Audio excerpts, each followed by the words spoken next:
Shalom saudaraku, kembali berjumpa dalam acara Live Study. Sebelum kita memulai, mari kita berdoa. Bapa dalam sorga, kami mau buka hati kami menerima apa yang menjadi didikan, ajaran, nasihat dari Bapa. Kami datang dengan sikap yang rendah hati, mau belajar. Tumpahkan isi hatimu. Dalam nama Tuhan Yesus kami berdoa. Amin. Shalom saudaraku, kita akan membahas mulai dari Injil Matius pasal yang ke-6. Saudaraku, kalau Matius pasal yang ke-5, Tuhan Yesus menjabarkan bagaimana orang percaya harus bersikap atau harus berwatak. Di Matius pasal yang ke-6 ini, Tuhan memberikan extensionnya. Yesus hendak menekankan bagaimana bahwa kesalehan orang percaya harus jauh melebihi orang Farisi dan ahli Taurat. Harus jauh melampaui, saudaraku. Kesalehan orang percaya adalah kesalehan tanpa batas. Apa maksudnya tanpa batas? Kalau orang Farisi dan ahli Taurat, kesalehan mereka hanya apa yang tampak di permukaan. Tetapi kesalehan orang percaya harus merembes saudaraku, sampai ke hati terdalam, sampai kepada motivasi yang menguasai hidupnya. Jadi kesalehan orang percaya itu bukan hanya apa yang terlihat, saudara. Ucapan bisa terdengar, perbuatan bisa terlihat. Tetapi kalau orang percaya, saudaraku, harus sampai merembes. Sampai di dalam. Jadi kesalehan di sini berhubungan dengan ibadah. Ibadah yang adalah hidup kita sendiri tentunya ya. Seperti sedekah, berdoa, berpuasa. Kesalehan yang palsu adalah kesalehan yang agamawi. Kesalehan yang bertujuan untuk memperoleh pujian dari orang yang melihat atau orang yang mendengar, saudaraku. Tetapi kalau kesalehan yang sejati itu lahir dari hati yang terdalam, yang mengasihi Tuhan dan mengasihi sesama. Itulah sebabnya dimulai dari ayat yang pertama ya, ingatlah jangan kamu melakukan kewajiban agamamu di hadapan orang supaya dilihat mereka, katanya. Karena jika demikian kamu tidak beroleh upah dari Bapakmu yang ada di sorga.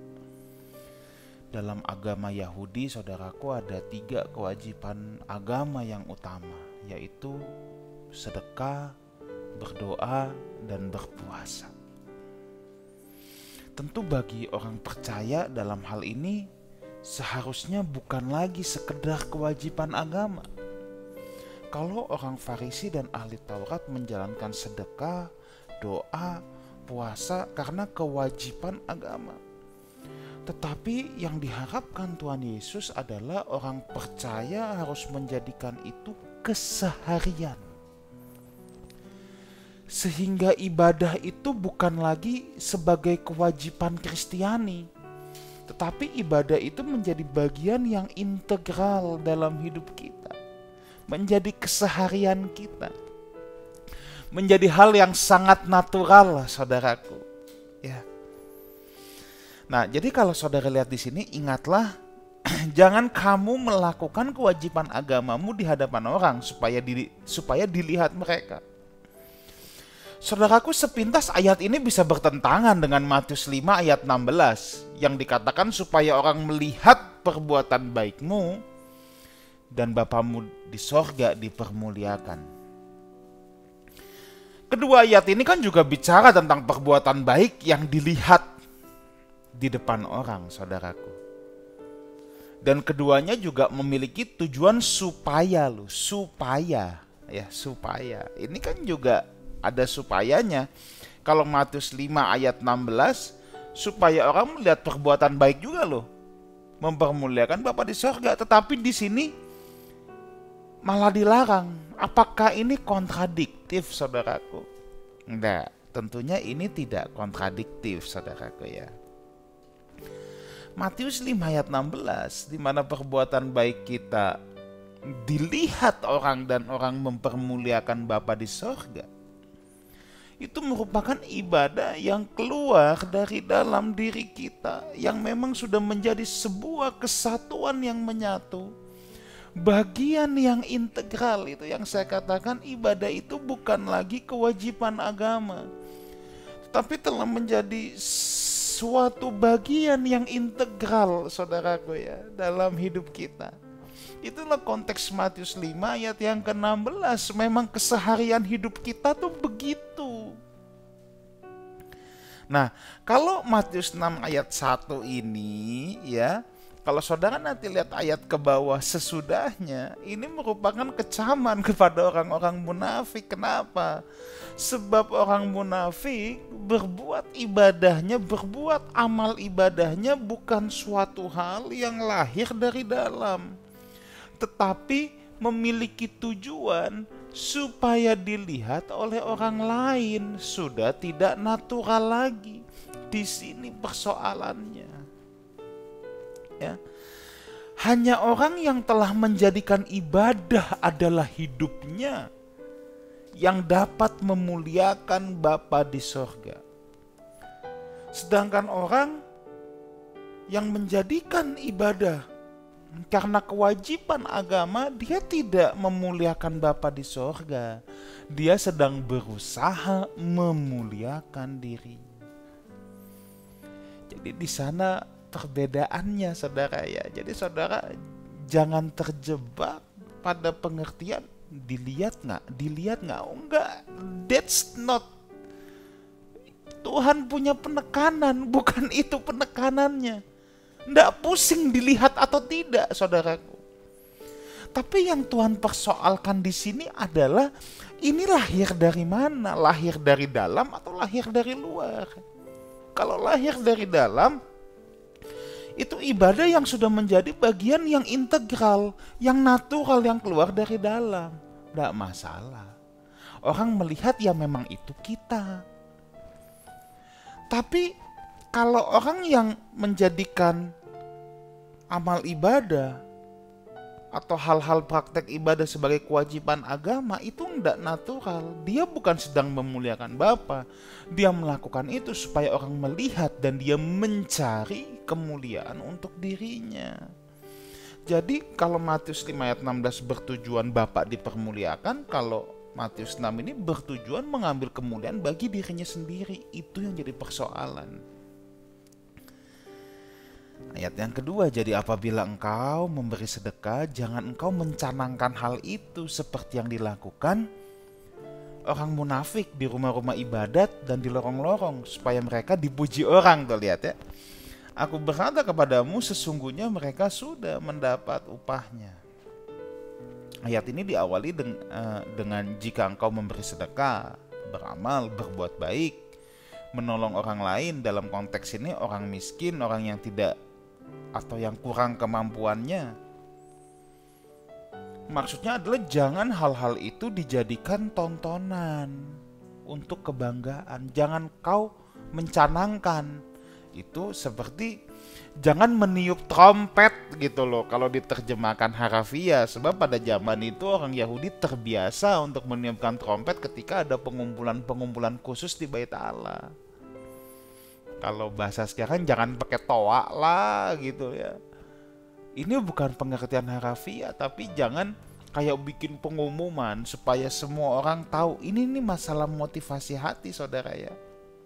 Jadi intinya maksud Yesus adalah jangan memberi sedekah untuk menarik perhatian orang lain atau digembar-gemborkan supaya semua orang tahu dan mengharapkan pujian manusia. Ini yang dipersoalkan. Seseorang yang haus pujian manusia, ingin disanjung, sangat berbahaya saudara, sangat berbahaya. Dan inilah yang dilakukan oleh orang-orang munafik saudaraku ya. Inilah yang dilakukan orang-orang munafik. Munafik dalam bahasa Yunani hypokrites, hypokrites. Yang semula digunakan untuk menggambarkan seorang pemain sandiwara saudara, yang sedang memainkan peran. Dalam hal ini, dalam hal memberi sedekah saudara ya, yang mereka lakukan juga sandiwara belaka saudara ya. Orang munafik adalah orang yang menipu orang lain dan menipu dirinya sendiri juga. Sebenarnya orang munafik itu bukan hanya menipu orang lain, dia sedang menipu dirinya sendiri juga. Kenapa? Sebab aslinya tidak begitu. Perbuatannya bukan lahir dari dalam. Apa yang dia tampilkan itu bukan suatu hal yang natural, yang lahir dari dalam dirinya. Ya. Tetapi hal yang dibuat. Makanya saya katakan bukan hanya menipu orang lain, dirinya sendiri juga ditipu. Orang aslinya nggak begitu kok, tapi dia mau mencoba membuat jadi begitu ya. Jadi bukan hanya menipu orang lain, tetapi menipu dirinya sendiri juga. Orang munafik adalah orang yang berpura-pura baik, padahal kenyataannya tidak sama sekali. Orang munafik suka pamer ketika melakukan ibadah saudaraku ya. Itulah sebabnya ibadah orang munafik tidak memiliki nilai plus di mata Tuhan. Gak ada nilai plusnya. Apa yang mau diberikan nilai plus? Lalu dilanjutkan di sini, tetapi jika engkau memberi sedekah, janganlah diketahui tangan kirimu apa yang diperbuat tangan kananmu. Hendaklah sedekahmu itu diberikan dengan tangan tersembunyi. Maka Bapamu yang melihat yang tersembunyi akan membalasnya kepadamu. Saudaraku, sejak semula khotbah di bukit dari Matius pasal 5, Yesus hendak memberikan arti yang sesungguhnya kepada Taurat, bukan yang harafiah. Tetapi penekanan Yesus selalu pada hal yang batinia. Nafas dari Taurat itu sendiri adalah manusia batiniah kita yang hendak diperkuat. Sasaran utama Yesus dalam hal ini jelas motivasi hati yang terdalam ketika melakukan sesuatu. Motivasi hati yang terdalam saudaraku ya. Yang selalu dipersoalkan Yesus adalah hati, dan hati. Kenapa? Sebab kalau yang di dalam benar, hatinya benar, yang keluar juga benar. Kalau hati bersih, yang keluar bersih. Tapi kalau di dalam tidak benar, yang keluar juga tidak benar. Ya. Tangan kiri jangan tahu apa yang tangan kanan perbuat. Banyak orang memahami ayat ini sebatas diam-diam saja. Saudara, saya bukan menentang, tetapi saya harus mengembalikan ke esensi semulanya. Ingat, tujuan Yesus memberikan nafas,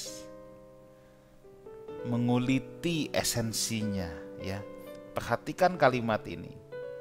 Yang dipersoalkan bukan masalah memberinya, tetapi hal-hal tersembunyi ketika memberi. Itu yang dipersoalkan Tuhan. Apa sih yang ada di dalam hati seseorang ketika ia memberi? Itu yang dipersoalkan saudaraku oleh Tuhan. Jadi jangan baca ayat ini cuman sekedar boleh ketahuan atau tidak boleh ketahuan, tetapi harus ditarik lebih jauh lagi. Sebenarnya motivasinya tuh apa ketika dia memberi saudaraku ya. Sebenarnya ingat, saya harus tekankan lagi, Tuhan tuh tidak pusing orang tahu atau enggak. Loh kan Matius 5 ayat 16 justru Tuhan bilang orang melihat perbuatan baikmu dan memuliakan Bapa di surga. Jadi jelas penekanannya bukan orang tahu atau nggak tahu.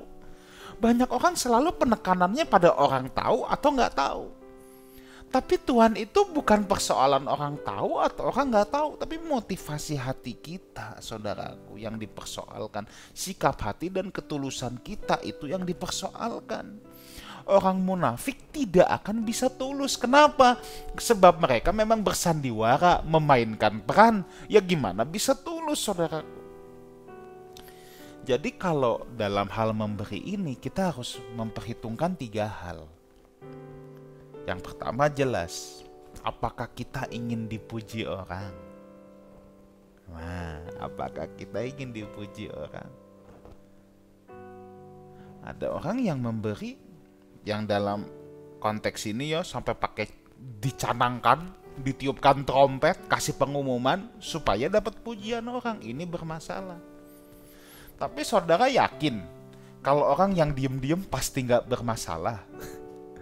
Makanya hal yang kedua yang saya tekankan di sini, apakah jangan-jangan kita memberi, kita sedang mempertahankan anonimitas kita?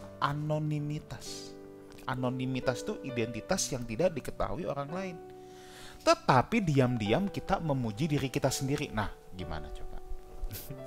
Nah, ini kan juga kita harus perhitungkan, saudara. Maka ingat, penekanan Yesus adalah esensi hatinya, kedalaman hati terdalam. Yang Tuhan inginkan ibadah itu jadi hal yang natural. Memberi sedekah, memberikan persembahan adalah lahir dari hati yang terdalam, saudara. Ada orang diam-diam mempraktekkan ayat ini secara harafiah, dipertahankan anonimitas dirinya, tapi diam-diam dia memuji dirinya sendiri. Tuh, gua baik kan? Emang gak ada yang seperti saya ini baik banget, semua juga saya bantu. Apakah ini berkenan di hadapan Tuhan, saudaraku? Dia mencari pujian untuk dirinya sendiri juga, walaupun orang tidak tahu, tapi Tuhan tahu motivasi hati terdalam. Itu sebabnya kekristenan tidak bisa diartikan secara harafiah. Penentuannya itu bukan apa yang tampak di luar, saudaraku, tapi apa yang ada di dalam kedalaman hati kita. Jadi sekali lagi, persoalan di sini bukan orang tahu atau tidak. Tuhan gak pusing orang tahu atau enggak. Orang tahu pun juga gak masalah, tapi harus tulus. Kalau orang tahu supaya dapat pujian, itu yang jadi masalah.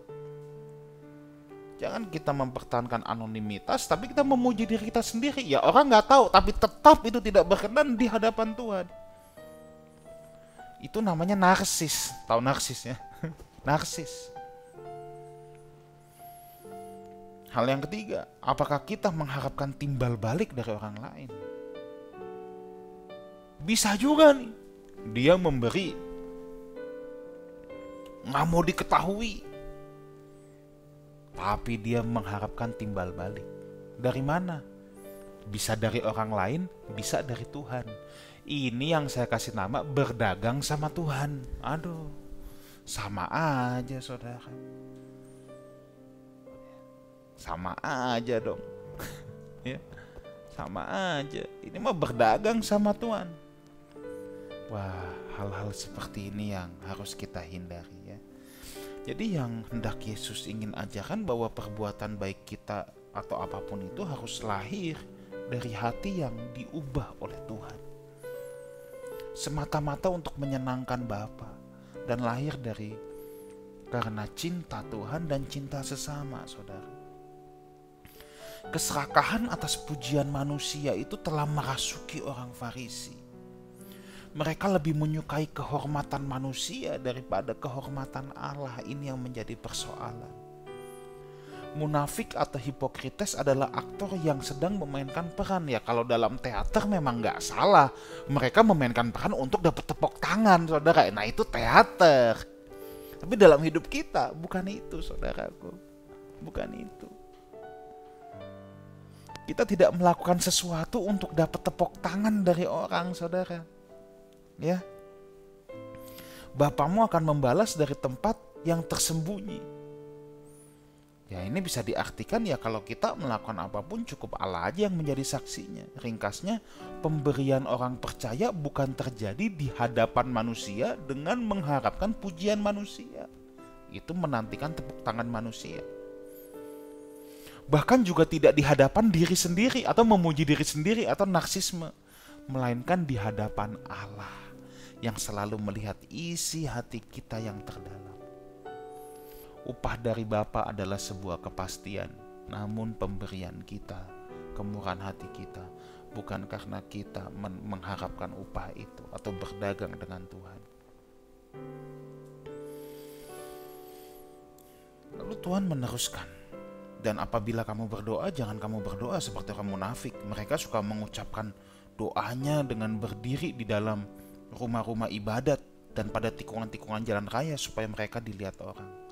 Aku berkata kepadamu, sesungguhnya mereka sudah mendapat upahnya. Jika engkau berdoa, masuk dalam kamar, tutuplah pintu dan berdoalah kepada Bapamu di tempat yang tersembunyi. Maka Bapamu yang ada di tempat tersembunyi akan membalasnya kepadamu. Hal berdoa yang diajarkan Tuhan Yesus memiliki pola yang sama, saudara, dengan hal memberi itu. Ya. Doa karena hubungan dengan Tuhan yang lahir dari hati yang paling dalam, bukan karena ingin dilihat oleh orang.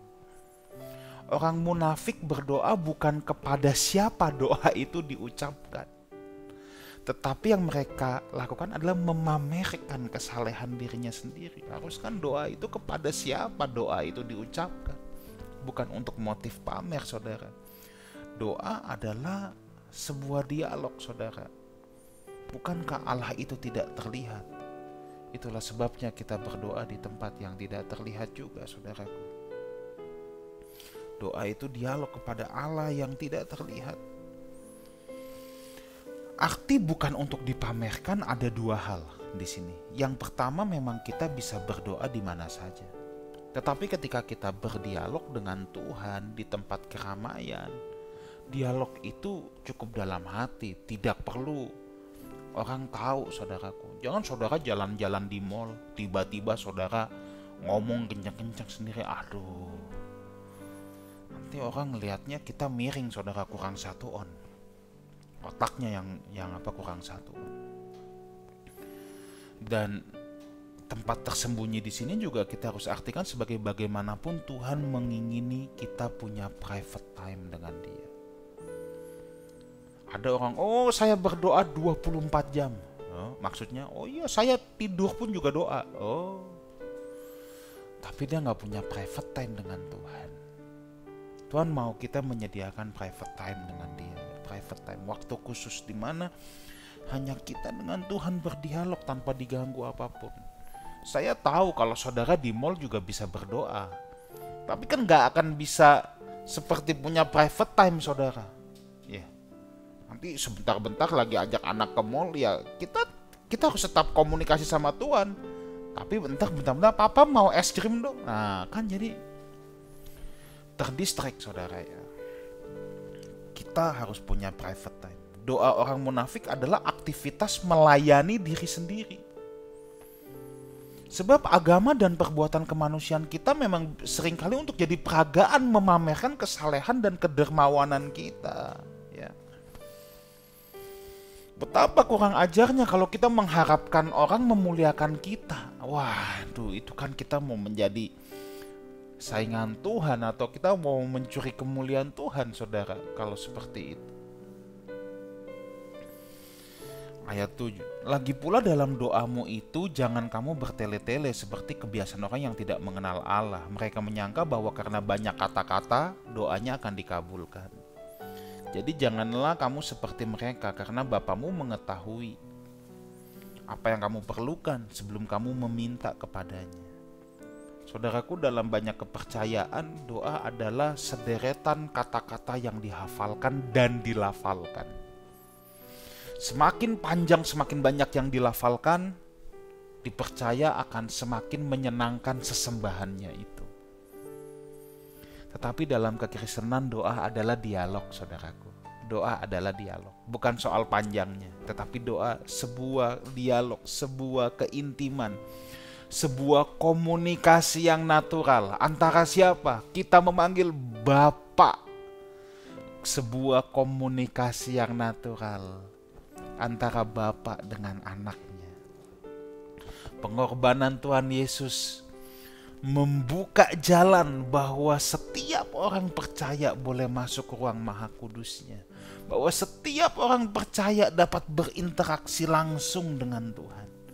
Makanya saya sebagai hamba Tuhan, saya mengajak saudara pada kesempatan ini supaya apa? Bukan saya jadi caloknya, supaya saudara bisa berhubungan dengan Tuhan, bukan itu loh. Tetapi saya mengajak saudara supaya saudara punya ketajaman dan saudara bisa berhubungan dengan Tuhan sendiri. Saudara punya hak eksklusif. Itu bukan hanya miliknya para pendeta, saudaraku. Sebagaimana ayah dengan anak kalau berkomunikasi tidak perlu formalitas, tidak perlu tele-tele, tidak perlu protokoler. Hubungan ini merupakan hubungan yang natural, yang penuh kehangatan. Makanya Yesus mengajarkan orang yang bertele-tele tidak mengenal Allah. Jadi doa itu bukan soal lafalnya, hafalnya, tetapi biarlah itu menjadi dialog yang natural, seperti anak lagi ngobrol sama ayahnya. Saudaraku, saksikan live study minggu depan. Kiranya ini bisa menjadi berkat bagi kita semua. Mari kita berdoa. Bapa, biarlah apa yang kami pelajari pada kesempatan ini boleh kami praktekkan dalam hidup kami. Biar ibadah kami merupakan hal yang keluar dari dalam kami, bukan hal yang kami tonjolkan untuk kepura-puraan, untuk pujian sanjungan manusia. Berkati setiap anak-anak-Mu yang menyaksikan acara ini. Dalam nama Tuhan Yesus kami berdoa. Amin. Saudaraku, sampai jumpa minggu depan dalam acara live study. Kiranya Tuhan memberkati kita semua. Haleluya.